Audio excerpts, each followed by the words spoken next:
Welcome to the Upshot, Multi-World Disc Golf's podcast about the latest in the disc golf world. I'm the editor, Charlie Eisenhood. Joining me is Josh Mansfield.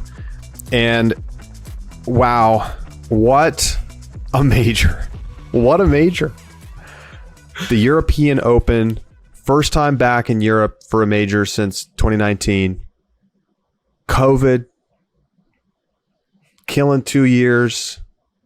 And to come back to this, to come back to the best players on the planet, playing some of the most inspired and exciting disc golf that you will see, period, is just about as good as it gets.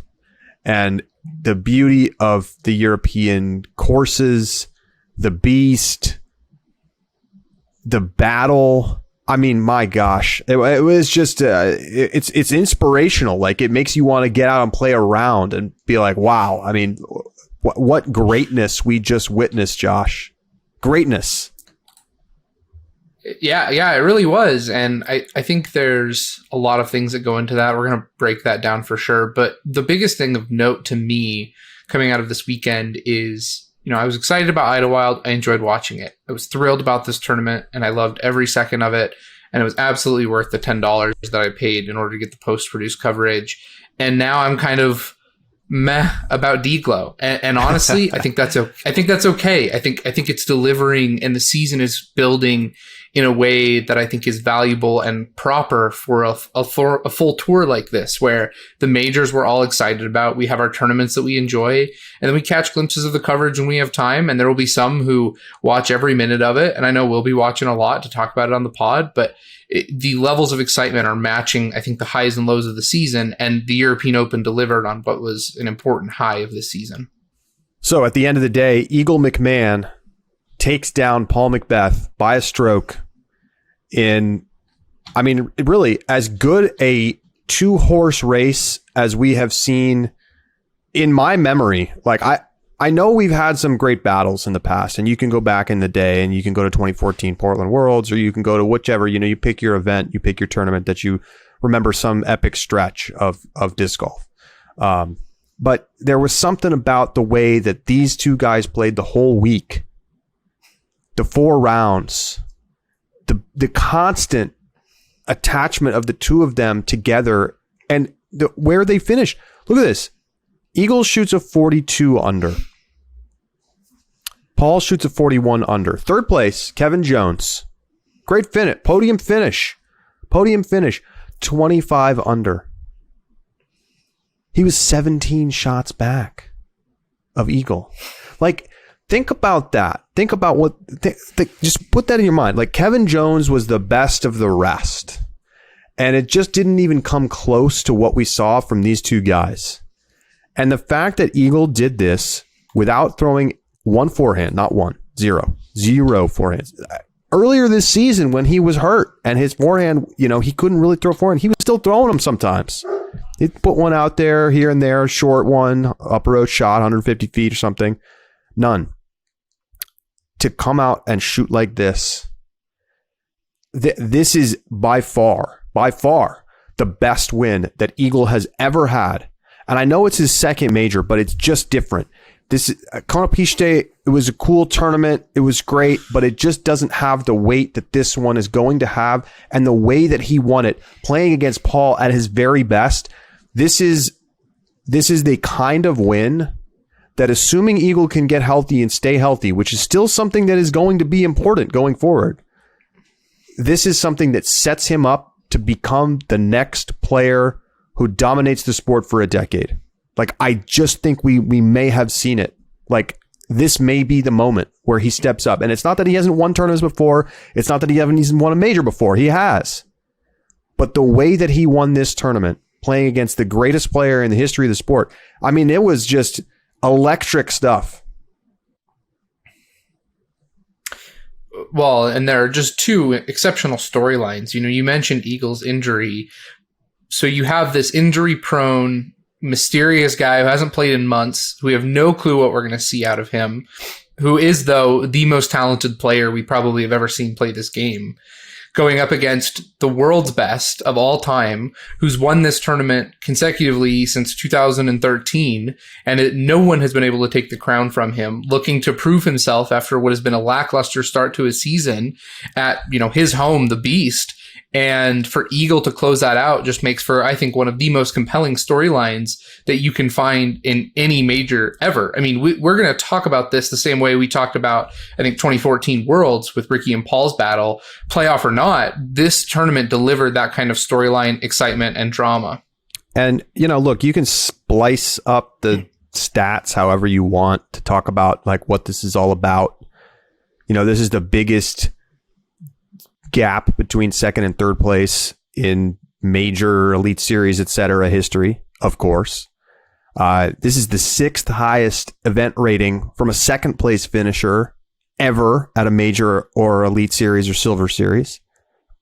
I mean, Macbeth was the last to do it in 2021. He shot 1074 at Belton, but like Belton, okay? This is the European Open that we're talking about.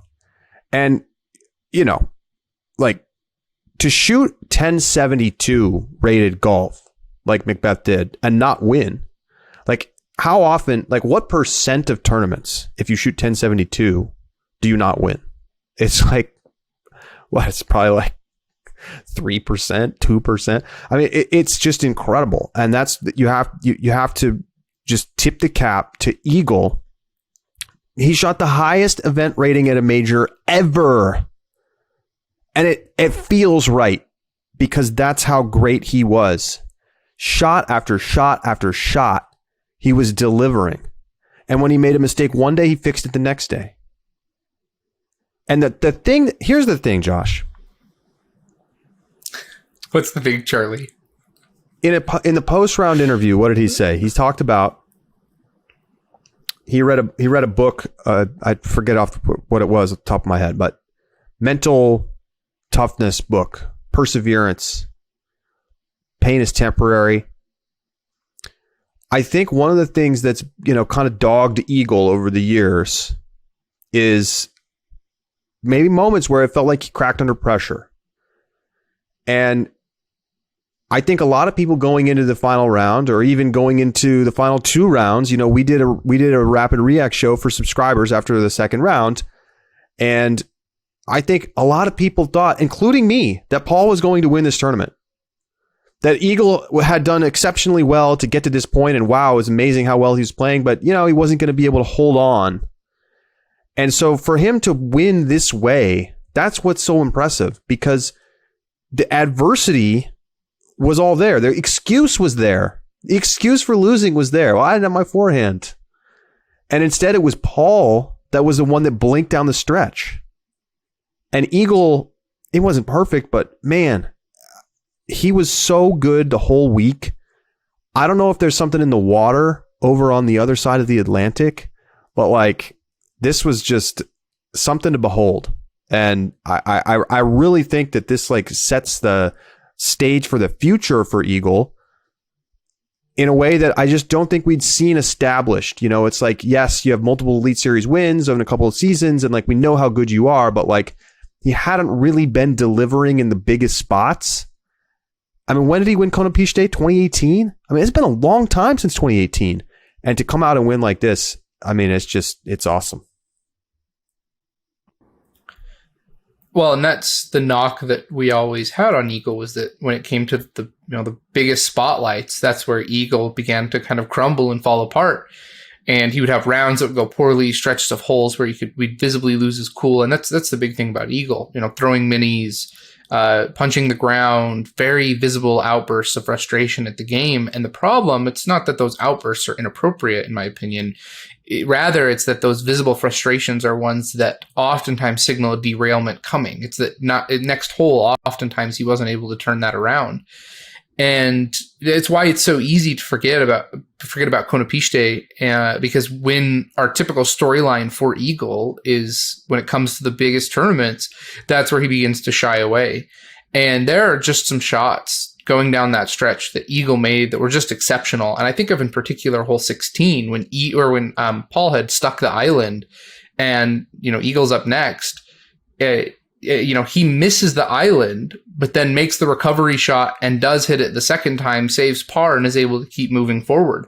We watched players fall apart on that hole after missing the island. And in a pressure situation like that, we absolutely could have expected Eagle to miss the island multiple times, I think. And so for him to be able to make that recovery was, I think, just an exceptional display of Eagles' maturity this weekend, and one that shows that if he can have the mental game, like Macbeth, I mean, that's something that we've always talked about with Macbeth, is that his mental game is the best of probably anybody who's ever played the game. And so if Eagle can pair a mental game like that with the talent that he has, just a raw talent, and mix in a little bit of, fountain of youth so he stays healthy, then he is going to be untouchable for a very long time. And what I love about it is that it's not like we had, the guys throwing off rounds. This was pedal to the floor, excellent top level disc golf for 4 rounds from both guys, and Eagle out-dueled Paul. I mean, I just like it. When has this happened before? Like, I know that sounds a little crazy. Like, I'm going to look it up. Okay. I'm going to look it up on the fly. I didn't think about this in advance, but I'm going to look it up on the fly. Now we know that, Eagle's beaten Paul, of course, but all time, Eagle is 25-57 against Paul.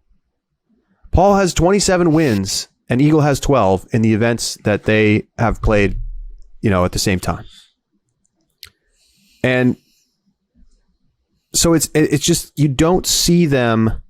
Like, I'm going back in time and I'm looking for a spot. So Portland Open 2021, remember, Eagle beat Paul. Same thing there by a stroke, but Paul, like, kind of, he was on the chase card, right? Like, it wasn't the same kind of battle down the stretch. DDO in 2021, they had a battle, but Paul won easily by 6 strokes when they were 1-2 at that tournament. You go back to the European Open in 2019, Paul beat Eagle by 2 strokes. We've been in these situations, but so often it's been Paul that's come out on top by a couple of strokes, or even just by a stroke. And, you go back through the years, like the times that Eagle has won, a lot of times it's been weeks where Paul didn't play that great. And so that's what I think makes this one so special. And that goes on top of the fact, like, who was picking Eagle to win this weekend? Which is a funny thing to say because of how great he is as a player. It's like, oh, like, well, Eagle's playing, how cool. Like, hopefully he doesn't, like, hurt himself more. Like, that's what's going through my mind. And instead of not hurting himself more, he goes and he wins the tournament against, this incredible field, probably one of the strongest we've ever seen at the European Open, with thousands and thousands of fans in attendance, 7 deep on the fairways in the final round. And it was just, he never blinked.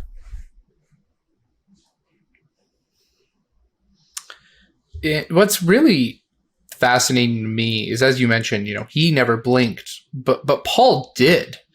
And it wasn't just, Eagle had the lead, just kept him at arm's length. Hole 15, Eagle goes out of bounds on the left side on that really difficult hole. It was playing the hardest over par on the final day.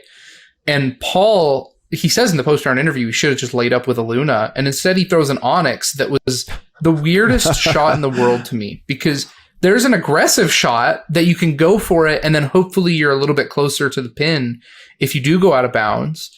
And then there's the safe shot, and he throws his Onyx dead in, like, to the creek and that divider area between the two spots.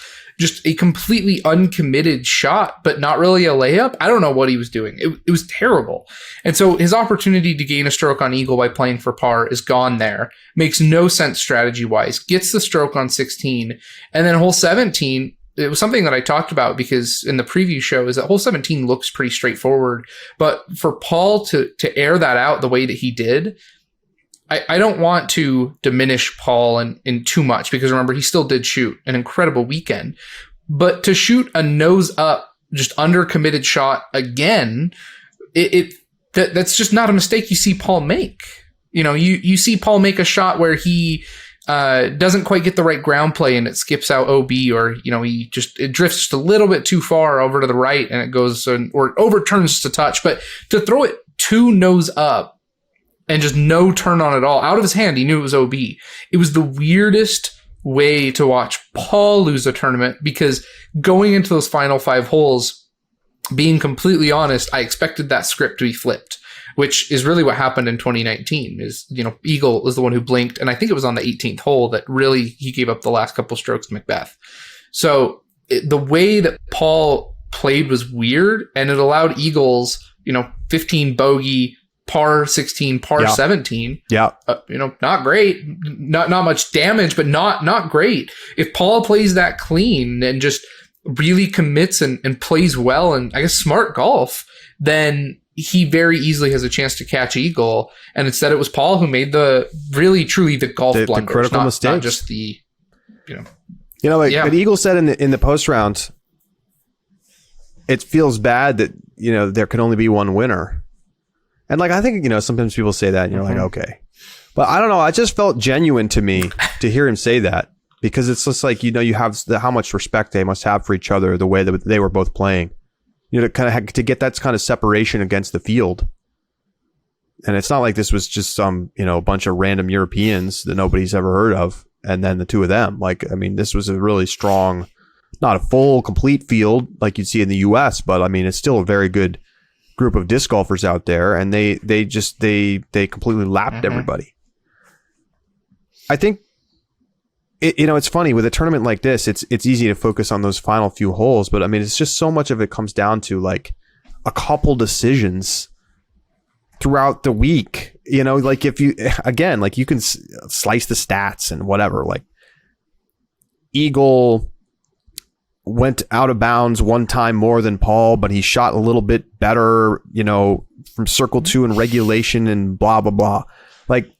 There's just, when you're playing that great, the bounces are it's small stuff. They both putted basically incredible. Mm-hmm. They were both over 40% from circle 2. They were both almost 100% inside the circle. When Eagle was stepping up to putts, were you thinking he was going to miss? And Paul, when he hit the eagle putt on 3 for the second time in the tournament. Are you kidding me?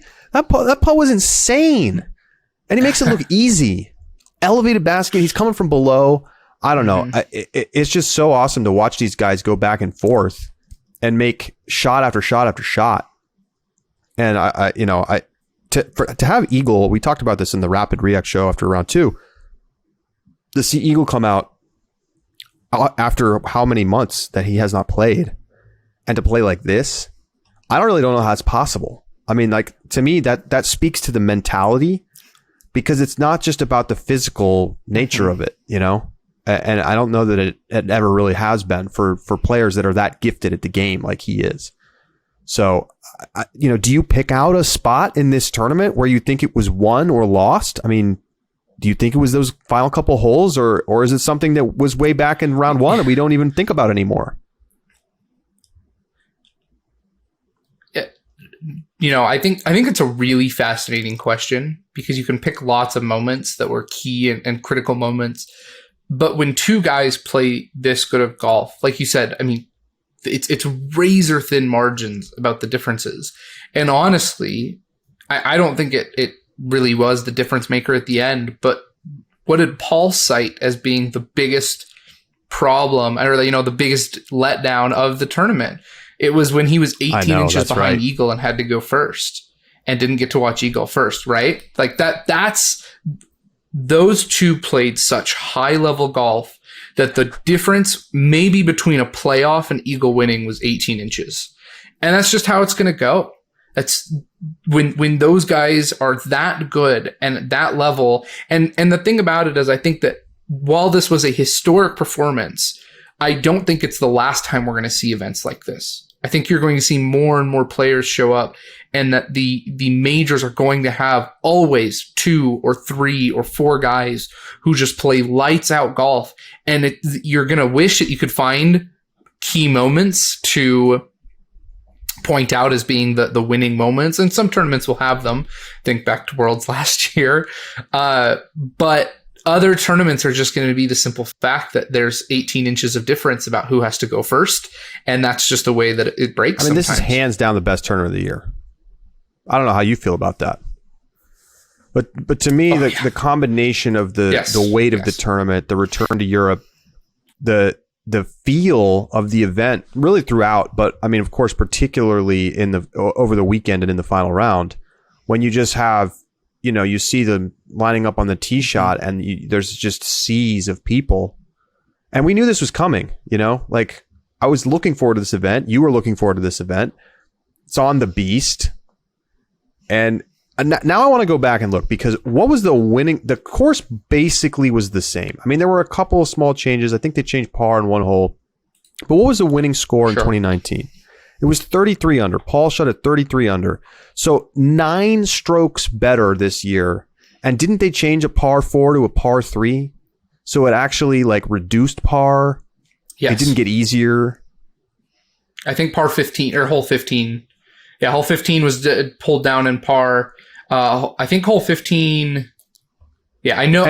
It's not a surprise, right? So Paul shot 3 10-62 rated rounds in 2019 and a 10-11 rated round and was still able to win. So, I mean, that's probably average about 10-55 or something like that. Still very good. But that's, 20 points higher, really, but from both guys. And I mean, I certainly hope you're right, Josh. I hope you're right when you say that we're going to see more like this, because if so, how does disc golf not continue to grow as a sport and become like a mainstream sport? Like, if you're a sports fan and you're into individual sports with the pacing of golf, which, that's not everybody's cup of tea, but you cannot really ask for better than this, I don't think. Like, this is going to be a highlight tournament for years to come. So I want to talk a little bit about the course plus event, because I think you have to include spectators as being a course consideration nowadays. To separate the two, I think feels a little bit incorrect. So think about the 4 majors that we're going to have this season. Yep.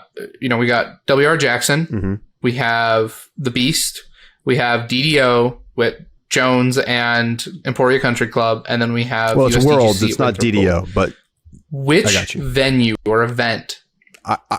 Yeah. Sorry, Worlds at the DDO courses. Yes, thank you. Yeah, we all know. Continue. It's not. Yeah, we all know. Given those 4 majors, do you think that the Beast, spectators included, is the best event that we're going to play? Oh, easily for a major this season. I mean, from a raw. Okay, that's how I feel too. Do you think it's better than WR Jackson? So, if you're asking me about the event, yeah. Separate the battle. So you got to take out the results. But just imagine, what I'm saying is that the event, the European Open event, is the best event in disc golf, and it's really not that close yet. Like, I think USDGC is number 2, but it's a bit of a gap. I don't know if it's a 17-shot gap like Kevin Jones to Eagle, but I think it's a gap. I think that it's not as polished overall still as European Open, but I do think that there's a will to get to that level. And we've seen the spectator counts rising, and I think the course is harder at USDGC. I think the course is harder. You might like it less, but the Beast kind of got worked a little bit by Paul and Eagle this year, and there were a lot of very low scores. A lot. Now, other people weren't as consistent as those top 2 guys, but we saw people shooting double digits. We saw it. I mean, in the final round alone, Christian Kloksa, Eric Oakley, and Leo Pirinen also shot 10 under, along with Eagle. Okay. I have a little bit of a counterpoint that I want to make. So go ahead. Though. Yeah, I kind of am. So, because Paul and Eagle shot unreal scores. But think about WR Jackson. I went through and counted. There were 22 players who shot a better score than what Kevin Jones shot. Through the 4 rounds, you're saying? At WR Jackson. Okay. Through 4 rounds. Yeah, through 4 rounds. Yes, the Beast does deliver double-digit rounds. But isn't that the great thing about this course as a major? Is that you can go from shooting a double-digit round to a close to even par round because of the kind of technicality, shot shaping, and just variation that comes between round to round, where, Paul on hole 13 hits the first tree in the early gap, kicks him down left into the ravine, and I think it's Terry, but I don't remember who it was, says, for a fact that Paul didn't practice being here. It's absolutely correct. He then proceeds to shoot one of the most incredible par saves that I have ever seen. Kevin Jones's face on that. If you haven't seen that, go find that. It is priceless. But I mean, that's, I think, what's great about the Beast is that every single round is going to be different. The kicks are different, but it's still scramble golf. I think that it's an incredible, incredible course. And I mean, USDGC, the winning score was 26 under. So yeah, you're probably right that Winthrop is harder, but I think that the Beast delivers a quality course at the level of competition that's needed for our game right now. And except for Worlds this season, I think that the three major courses are just an incredible test of skill with great variation and are well matched to today's game. I'm not going to disagree with you at all. I think I'm not necessarily saying the Beast is, outdated, although I do think there's going to be some holes that probably have to get made a little bit harder. I mean, you think about how much the skill level of players has increased over the last few years. Probably. It hasn't been tested in a while. This is not a course that's in the ground all the time, that's getting played all the time. It pops up for these kinds of events. But I mean, you make a good point about the challenge of the course. Two of the guys who made the lead card after round one, Greg Barsby and James Conrad, they both finished in 20th place. It's not enough to shoot one great round out there, and it's easy to shoot worse. It's not a course where you're just going to kind of have one great round and you're going to hang around the top 10 the rest of the time because it's easy to just kind of put it in cruise control. That's not the case. So, man, there's so much we can get into about this. We got to get into Purse Watch. We are going to take a quick break. When we come back, we're going to talk about the FPO battle. And it was a very different kind of battle, that's for sure. So we will get to that on the other side. Don't go anywhere. You're listening to The Upshot.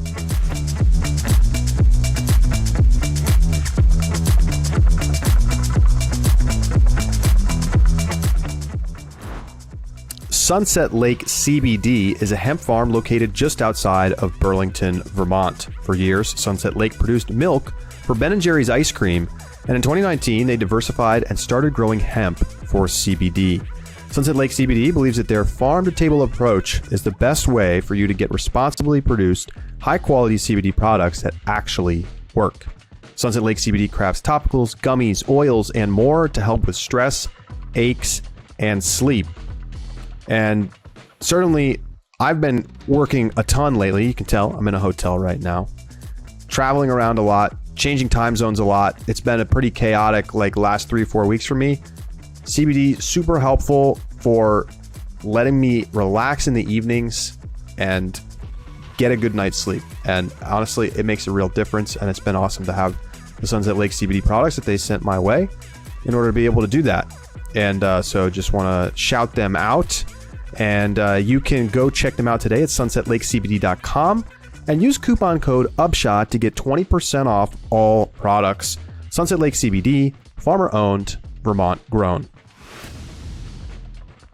The Upshot is presented by Pound Disc Golf, makers of the best bags in the sport. And you know what? They make more than just disc golf bags. Check out their new Fly Pack. You can find it on the website, pounddiscgolf.com. It is the maximum carry-on size travel pack that you've been looking for.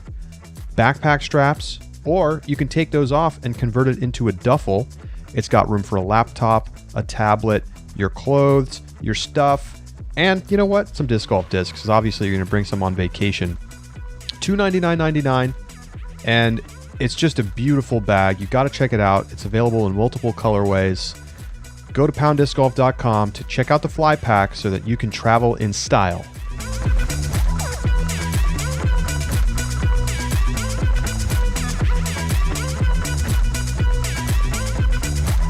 Welcome back to The Upshot. Well, Eagle got the W, and if you're a subscriber, you know what that means. Josh, I do. You got a bill to pay. You gotta settle up the tab here, my friend. You said, I'll let you tell us. What did you say I said on the if React Eagle show? wins, that I will commit to going to a concert in the year 2022. I know, right? It's savage. What a brutal punishment. Some people have to take the SAT at age 30, or they have to, eat 25 waffles at Waffle House, but you have to go to a concert. It gets the harassment off my back from the Discord, which is just brutal. If you want to jump in on that, you can become a subscriber for less than $4 a month. It's a great time. Anyway, I posted to the Discord today, though. I have already purchased the tickets for my concert in order to pay my bet. I'm going to Panic at the Disco in Salt Lake City on October 13th. So I just went to Salt Lake. I just started scrolling their concerts for the rest of the year and went until I found a band that I liked, picked one out, bought the tickets. And then when my wife came home from work, I said, all right, honey, make sure to get the 13th of October off because we've got to go to a concert. Very confused, but she's like, what did she say? Why that date? Why that concert? Do you just want to go? And I was like, nah, I kind of have a bet to pay. She asked me with Charlie. I said, no, with the entire Upshot subscriber fan base. She just rolled her eyes. Well, I hope that you have a great time and that you experience what a fun time a concert can be. Like, are you looking forward to it, or does this feel like I'm looking forward to it. Here's what I'll say. Yes, because you like music. I do like music. I just want to confirm this, right? Yep, I like music, and I really like Panic at the Disco. So, I listed AJR as like the most likely band that I would go to, but Panic at the Disco is definitely up there. And so I really like Panic at the Disco. I'm excited about that. Here's what I'll say, and kind of I imagine. I didn't go to Disneyland until this last winter. It was the first time I've ever been to Disneyland. And part of the reason why is because I just always imagined Disneyland with waiting in the line in the hot sun for hours and not really doing anything. It turned out I liked Disneyland more than I thought. I think that's the same thing with concerts. Like, I just imagine like a really hot, sweaty arena where I'm hearing music quality that's like the same as what I could listen to better with a good pair of headphones.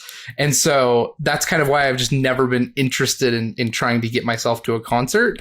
So I'm looking forward to trying it. And I think I have a low enough bar for expectations that I think I'm going to be impressed. Okay. Well, there you go. Incredibly low expectations for first concert of all time. Well, I'm glad that you were ready to just step right up to the plate and pay up. So you could have had 10-1 if you bet on Eagle before the tournament. I remember. So I lost $10 on the Europeans winning, but didn't you bet on $10 on Paul winning? Is that what it was?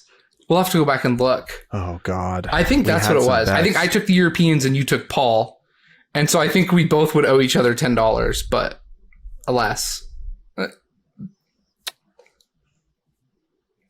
did I take Paul at 4-1? We'll have to go back. We'll have to go back. I honest to God can't remember, and we didn't write it down in our Upshot picks website, discgolf.oldhero.com/upshot-picks.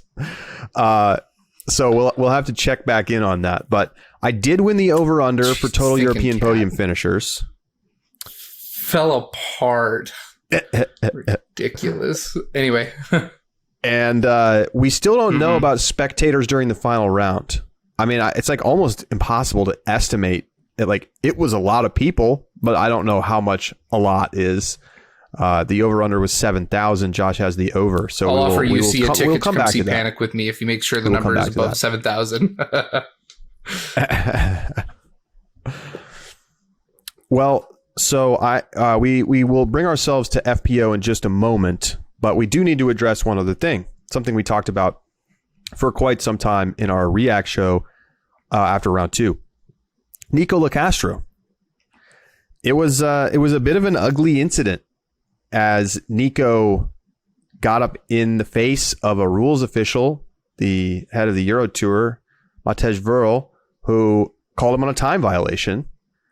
And Nikko got in his face, told him to step back, even though Nikko was the one who initiated the incident. And, this was all caught on cameras with hot audio on the live coverage on the Disc Golf Network. And, you can go back and listen to that if you want to hear sort of like our full thoughts, especially immediately following the incident. Let's talk about what's happened since then. Josh, we talked about Clash Discs' initial response. Well, they've since dropped him as a sponsored player. And Nikko has also come out on Instagram and said that he's going to be stepping away from the tour for a little bit. Says he is currently in Sweden with a qualified professional for counseling, and says that he's committed to take actions for a more positive future impact. Has now apologized a couple of times on social media. So, Josh, what do you make of this whole situation? Of course, Nikko was disqualified, right? If you didn't watch the tournament or you're just kind of checking in right now, he got disqualified for essentially intimidating an official. And now he's also going to be referred to the PDGA disciplinary committee for potential further actions. Now that we've had some time to kind of like have a couple days away from this, what do you think the PDGA should do at this point? And how do you think that this whole situation has been handled across the board? I think it's been handled really well, actually. Gateway announcing their investigation, Clash Discs taking quick action, PDGA announcing they'd go to the disciplinary board as well as taking the immediate action. I mean, that's the way it should be. You should have initial response followed by investigative process, deliberation, making then the decision to what steps you're going to take moving forward. I think the level of precedent that is critical for the organization will determine the length of that investigation. So Clash, for example, I don't think is by any means rushing into it because of the image issue. When you look at their relationship with Nikko, the PDGA taking time, Pro Tour taking time, deciding what to do, I think is absolutely appropriate because we're still in the preliminary stages of deciding how to deal with behavior issues and those kind of problems inside of the sport. I said something on the subscriber bonus that I want to double down on because I've seen a lot of people who have kind of revised their statement saying, look, and this is something that was brought up in the Discord chat, was that you have in other sports, people and officials' faces all the time. Baseball, football, I mean, you name it. I think baseball is probably the most prolific of those, yelling at umpires and being right in their faces. And I think it's because probably of the downtime in between action that makes that available and possible to do, where, you're not getting a time clock violation, or, you have the time clock, game clock, play clock. Anyway, and the reason why I think this is so different, though, is that major league officials in any sport make a lot of money to do what they do. They make a lot of money. And they also have entire supporting casts of other officials and officiating crews not even on site, where they're remote and digital to back up their decisions and to review. And so the level of checks and balances as well as the pay means that, yeah, you might take a little bit of verbal abuse as an official in the MLB, but at the end of the day, you have to go home and, still enjoy your six-figure salary that you've made from that season. We're talking about volunteers still in disc golf. We're trying to just get people to show up to be spotters and to keep score and to take seriously their roles as volunteers. And if you are worried, and I know that this PDGA official, head of the Euro Tour, a little bit of a different situation, but still, if players have permission to verbally berate and be that aggressive towards officials, I wouldn't want to be the PDGA official who has to go talk to Nikko next time. And if I knew that my role as a PDGA official had to include confrontational players, I'd rather just spend my time playing it rather than volunteering instead. And so I think that's the critical point here that's very different about the disc golf versus other sports, is that we have to protect the respect of our institution, because at this point, it's only that respect that I think keeps people coming back and wanting, and out of the goodness of their hearts, volunteering. I don't even think you need to make this argument to be clear that what Nikko did was way wrong and probably warrants a suspension of some amount of time beyond the DQ of the event itself, which was an absolute must, no question about it. he's gone. And, you mentioned MLB and NBA. If this interaction happened in the NBA, the player would be immediately ejected from the game, and they would probably be suspended for multiple games. Like, it's one thing to yell at an official about a call you disagree with in the NBA, but if you get up in a guy's face and you like intimidate and you say step back and you like follow them, that's true. I mean, no way. Like, that does not fly. If you criticize officials in a press conference, you get fined like $50,000. There's cultural differences between these sports. You can argue about whether they're right or wrong. And, should you be able to just sit there and scream in an umpire's face in a baseball game? I mean, that's culturally a thing. You get thrown out for the game, you come back for the next one. But they also play 162 games. Okay? It's just different. It's disc golf. And yeah, maybe it's not golf. Maybe we're a little bit more loosey-goose than golf. But it's still a golf game. You don't do that. Okay? You don't do that. You don't scream at people. You just don't do that. You don't do that on the course with your buddies, or you shouldn't. People do it. Obviously, they do it. But, look, people are going to want to start to soft pedal this and be like, well, Nikko's, taking himself out. He's going to take time. And I think it's good, okay, to be really clear. I think it is a positive step that, I have to believe. I'm going to take him at his word. I'm going to believe that he's sorry. I'm going to believe that he wants to improve himself. And I hope that he does go and like seek help for to react like that is so incredibly inappropriate that like, yes, you have issues you need to deal with, but you still, as the PDGA, like you can take that into consideration. If you have some sort of hearing in a month from now or something, and it's like, I've been going to therapy for a month and like, these are some things that I'm dealing. You take that into consideration and maybe you reduce the suspension, but I think you still suspend him. And, maybe you can mutually agree with Nikko that like, yeah, you should probably take 2 months off. I don't know what the amount of time is, but like, I think being really clear that it's not okay is important here. I really do. I think it's, it's just incredibly unprofessional and it shouldn't be tolerated. So that's where I'm at with it. And, we'll see what happens from here. And I think the sponsors, they're put in a tough spot. It's not like Nikko has a ton of just like diehard fans. He's a little bit of an abrasive personality just on the general day-to-day basis. So, for Clash Discs, they probably are thinking, you know what? We've gotten what we're going to get out of this. And if we stick with it at this point, what good is going to come of it? They should go sponsor somebody else. And that's probably what they'll do. It's just too toxic of a situation. I completely agree. I think that Clash has gotten what they came for. People know their names. And that was more than I think a lot of people could say before the season started. And cutting it now, I think, is going to gain Clash more fans than keeping Nikko would. So, right. People are going to go, wow, that was a great choice. And then they're going to look at Clash Discs next time they're on Infinite Discs. That's I think, in terms of a PR move, the best thing that Clash could have done. All right, it's time to talk about FPO. And Paige Pierce wins the second of 3 majors this season. She becomes the winningest player in FPO history at the majors. 17 wins. She passes Val Jenkins. They had been tied. That was a big storyline coming into the U.S. Women's Championship. Paige did not play well there. She played pretty well at European Open, right? Yeah. She was good. She had very good moments. She had very, very good moments. In round 3, she shot a 2-over.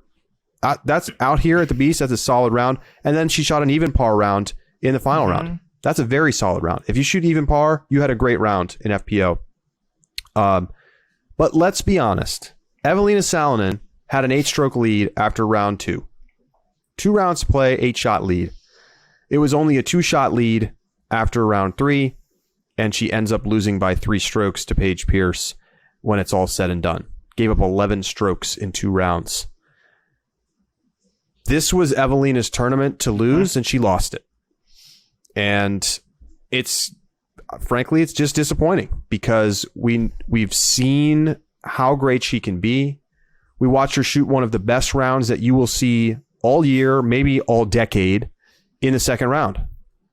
She shot a 4 under. She only had 1 bogey. It was spectacular. I mean, we spent 20 minutes praising it in our React show because it was so special. And we started just listing off the players in MPO that she beat because they play the same course.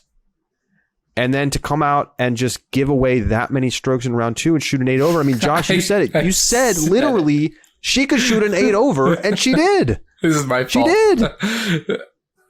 What happened out there? Here's what I'll say that I think is really interesting about this weekend. So number one, you said, Paige wins without playing her best. I think that's true. Paige didn't shoot 1,000 rated round. And I don't know if this is affected at all by playing the same as MPO, but I would assume by having more players that probably adjusts better, but I don't know. Anyway, Paige has a 992 rated round 3. Excellent round. Not her best by strokes, but given the conditions, it was the highest rated round of her tournament. But Paige did not have 1,000 rated round. And, Evelina actually was the only FPO player to shoot 1,000 rated round this weekend. But look at Evelina's ratings for her other 3 rounds, 964, 950, 942. And if you look at Paige's other 3 rounds, 950, 984, 981. Evelina's don't even come close. I mean, her high round, the 964, if you just remove both their best rounds, and even if you want to remove both their worst rounds, right? I mean, we usually have a bigger sample size, but sure, drop high lows, right?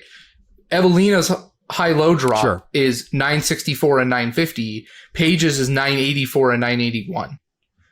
So Paige is shooting just slightly above her rating, and Evelina is shooting almost 10 points below her rating. Evelina had 1 round that was brilliant, and in round 1 played well enough relative to the field that she was doing pretty solid, that 8-stroke lead. But all in all, Paige had a holistically good weekend, and Evelina had a holistically okay weekend with a brilliant round. And that's the difference. That's, and Evelina, she choked it away. One more good round, instead of an 8 over, if she shoots a 3 over, night and day. And I think what's most important to me and what was most notable, it wasn't the putting this time that lost it for her. Her putting strokes gained were still positive on strokes gained putting. Did Paige putt circles around her? Yes, she did. That's no question about that. And Evelina in round 4 did lose some strokes on the putting green, but less than 1 stroke, which it's still better than, her past of best from tee to green and worst in putting. The problem is that Evelina in round 2 had 9 strokes gained tee to green. And then in round 4 was only 3.5 strokes gained tee to green. And that's the difference. And that's what lost it for Evelina, is that her bread and butter off the tee just wasn't there in the 4th round. And when it was she still had the chance to win it. Yeah. And, in the 3rd round, she had 2 triple bogeys and a quad. I mean, you just can't have that happen. I don't really know what else to tell you. Like, she had more than half of her OB strokes in that 1 round. And it's golf. It's a cumulative score over the course of 4 rounds. No one thing here or there is going to be the deciding factor, but the sequencing of the results matters. I think if Evelina shoots that incredible round in round 3, we might be talking about a different situation. Even if the scores were the same through 3 rounds and she surges out to a 2-shot lead after trailing after 2 rounds, the sequencing matters. And it's just the wrong time to play poorly, really across the board. She didn't putt very well in round 3 either.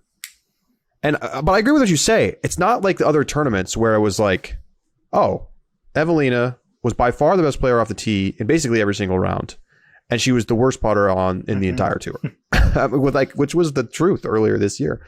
That was not really the case. I mean, she had some putting spots where she didn't do well, but she also had some really good putting rounds. And it was really that she sort of had all around poor performances and wasn't putting herself in a position to shoot good scores in the later 2 rounds.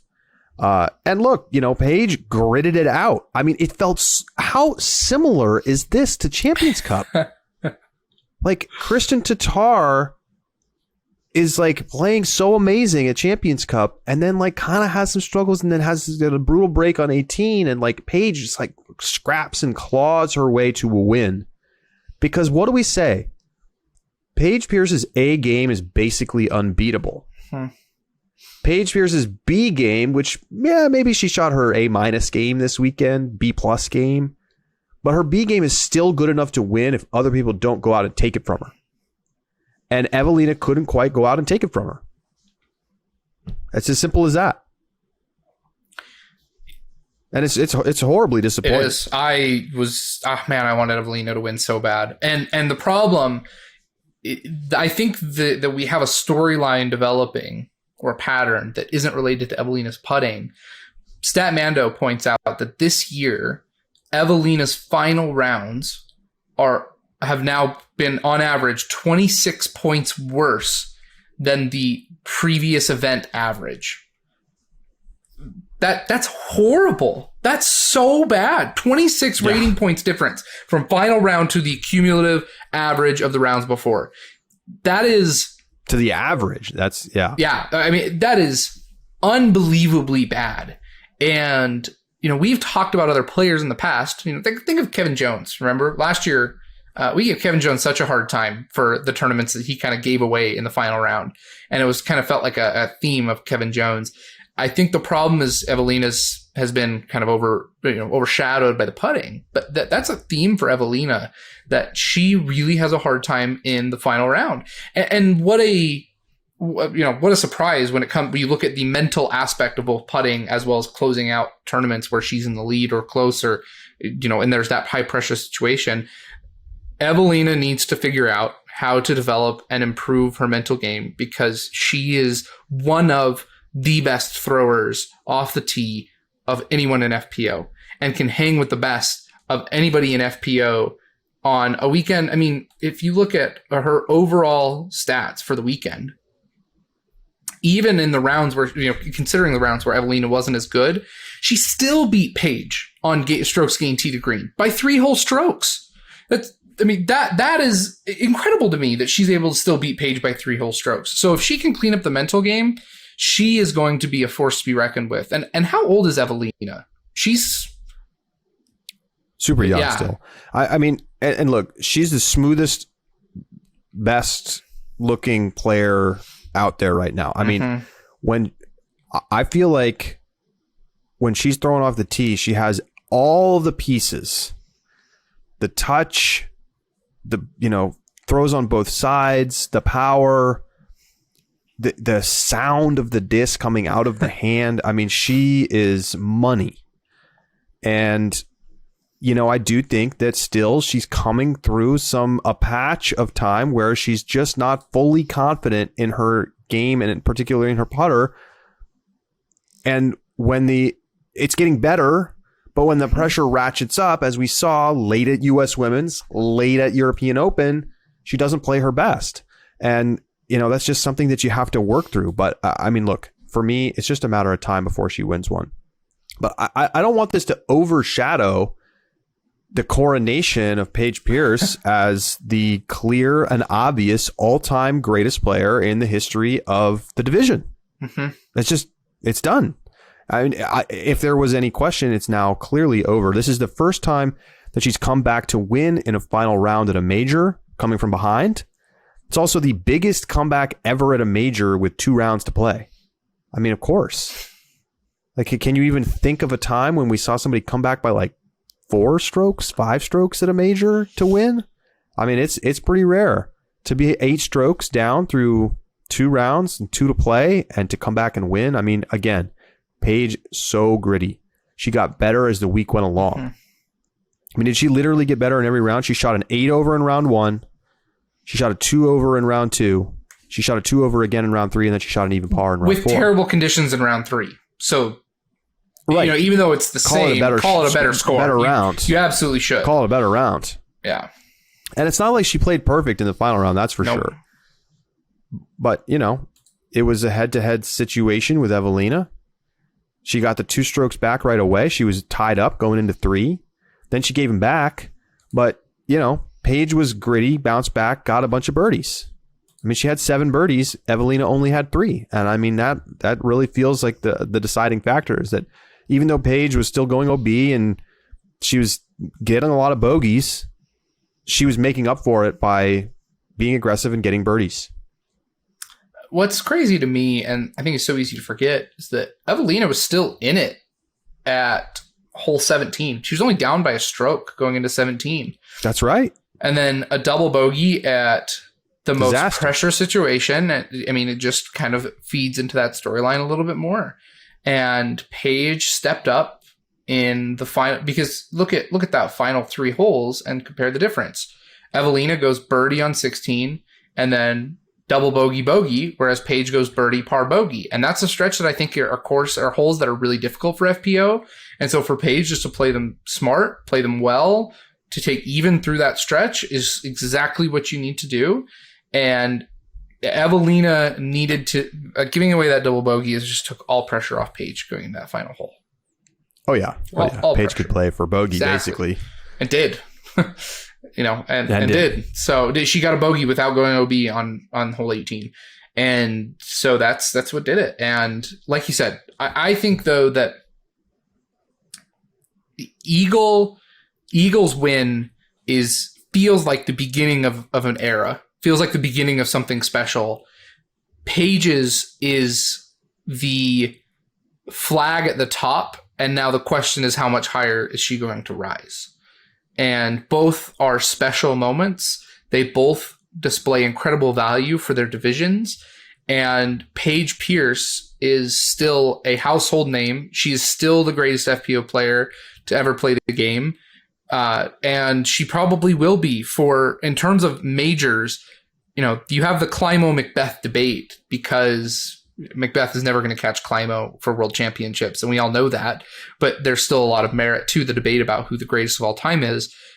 You now have Paige, who is the greatest of all time, and she will be the Climo of the FPO division in 10 or 15 years, assuming she's not, still winning majors at that point. And there's no ground to stand on at this point if you want to argue for somebody else. There isn't. If there was any in the first place. It's like Wile E. Coyote out on the edge of the cliff. So let's go to a quick look at the purse watch. And European Open announcing a $100,000 total purse, $75,210 to MPO, $24,790 to FPO. Now, here's what's interesting about this. So this is the second highest payout of the year behind Champions Cup, $130,000 payout at Champions Cup. Josh, are you surprised that this is a lower payout than Champions Cup? No, I'm not. I think the biggest reason why is entry. I mean, you have players who are not present. I will say, and the one thing that I guess I'm not surprised, however, it was really cool to watch a Ford commercial on DGN. That was really, really cool. And to see like Team Europe with a Ford logo on their backs was a really unique and cool moment, I think, for the sport. That being said, I'm not surprised, and I feel like but I don't really know why I'm not as surprised. In my head, it's like because it's not as strong of a field, right? Didn't have as many people show up. But I mean, with spectator events, maybe the thing is they had a little bit of a hybrid between, Champions Cup of make sure there's a big purse and OTB Open of we put a lot of money back into this event with the, the screens and the stands and everything else that went along with it. Well, I mean, I will say this, European Open increasing the purse by over 130% from 41,000 in 2019. Now, obviously, we know how much has changed since 2019 in disc golf, but it's still a notable result. And I think you're going to see, I think you just saw the benchmark get set. Majors have to pay out $100K now. Mm-hmm. At least if they're combo MPO, FPO majors. Champions Cup coming in at 130,000, US Women's coming in at 56,000. But again, that's FPO only. So tops it. Feels about right. Yep. It's 50,000 per division seems like an absolute bare minimum. And so, yeah, I mean, I think to me, it speaks to the fact that the PDGA is flush with cash right now, that they were able to get the Champions Cup purse all the way to 130K. Mm-hmm. So pretty nice number over there at European Open. I don't think anybody's going home feeling like they didn't get enough money in their pocket after this one. It was $12,000 to Eagle for the win in an MPO and $8,000 to Paige for her FPO win. Ties Champions Cup for the largest FPO payout of the year. There you go. So still paying out well, and beats US Women's winning payout. Yes, it does, by $1,000. By $1,000. So on the purse watch. Well, there's so much more to talk about from this tournament, but we're going to save it for Thursday. So get your mailbag questions in. Hit us up, upshot@ultiworld.com. Find us in the Discord if you're a subscriber. And we have a lot to talk about down the ballot, if you will. Kevin Jones getting his first podium in quite some time. Some players we have never even really talked about before showing up in the top 5. Shout out to our friend from Friends and Seinfeld. I'll at least leave it at that. So look, there's a lot more to get to. Thank you for tuning in. So much more to come here on the Upshot. We'll also be looking ahead to D-Glow on Thursday, and we've got some really great interviews coming down the pipe very soon. It's been a really crazy stretch. I've been at World Championship Ultimate tournaments for like 3 straight weeks or something. Josh, unfortunately, dealing with another bout of COVID. Josh, we all wish that you will feel back to 100% very soon, and we're thankful that you're willing to sit down and do the show tonight. Appreciate that. So, for Josh Mansfield, I'm Charlie Eisenhood saying so long. We'll talk to you on Thursday right here on The Upshot.